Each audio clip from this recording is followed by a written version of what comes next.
సనాతన ధర్మ పరిరక్షకులకి మనం శిరస్సు ఉంచి పాదాభివందనం చేయొచ్చు. అయితే సనాతన ధర్మం పేరుతో మత విద్వేషాలను రెచ్చగొడుతూ దేశ ఐక్యతను పాడు చేసే వాళ్ళు ఉన్నారన్నమాట. అలాంటి వాళ్ళకి మనం కొన్ని ప్రశ్నలు అడగాలి. అంటే వాళ్ళని ఏమడగాలంటే, ఇప్పుడు నూతన సంవత్సరం వస్తుంది, అన్ని మతాలకు సంబంధించిన నూతన సంవత్సరం మీరు జరుపుకుంటున్నారు లేదా అని ప్రశ్న వేయాలి. ఎవరైనా విద్వేషాలను రెచ్చగొడుతూ ఉంటే కనుక. అది నెక్స్ట్, మీరు నూతన సంవత్సరం ముగ్గు మీ ఇంటి ముందు వేస్తున్నారు లేదా ఆంగ్ల నూతన సంవత్సరం గురించి అని ఇంకో ప్రశ్న వేయాలి.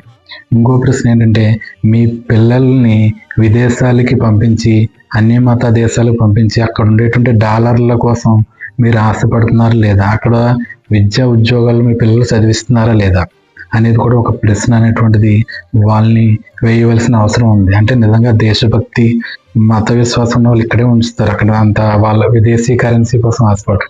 మీరు కూడా బయట పనుల కోసం విదేశాలు వెళ్ళి, లేదా మీ ఇంట్లో వాళ్ళు కానీ విదేశాలు వెళ్ళి అక్కడ ఉండేటువంటి దీనార్లు, రియల్లు, ఇలాంటి ధర్మ్స్, ఇలాంటి కరెన్సీ కోసం మీరు అలాంటి కరెన్సీ సంపాదించి వచ్చి ఇక్కడ మరి ఆ దేశాలకు సంబంధించిన మతాలని విద్వేషిస్తున్నారా లేదా అని ప్రశ్న వేయాలి.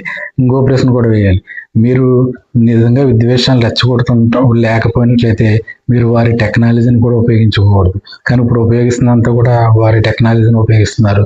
అంటే ఇన్ని విషయాలు నువ్వు వాళ్ళన్నీ ఉపయోగించుకుంటూ, అంటే నువ్వు మత విద్వేషాలు రెచ్చగొడుతున్నావు అంటే దాని అర్థం నువ్వు నిజానికి దీంట్లో మతం అనేటువంటిది ఒక జీవన విధానంలో ఒక భాగం.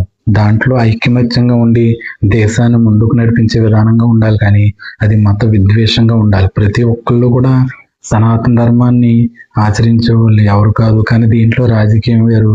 అంటే రాజకీయ పరిపాలకులు దీనికి సంబంధించి వాళ్ళు ఆసక్తి పెద్దగా చూపరు, కానీ ఏంటంటే సామాన్య ప్రజలు వాళ్ళ యొక్క బలహీనతను దీంట్లో వెళ్ళడం వల్ల, తమ యొక్క ఆసక్తుల్ని వేరే వాటిలో ఉంచడం వల్ల మత విద్వేషానికి, మత సహనానికి, మత ఉద్ధరణకి డిఫరెన్స్ అంటే భేదాలని తెలుసుకోలేకపోతున్నారు అన్నమాట.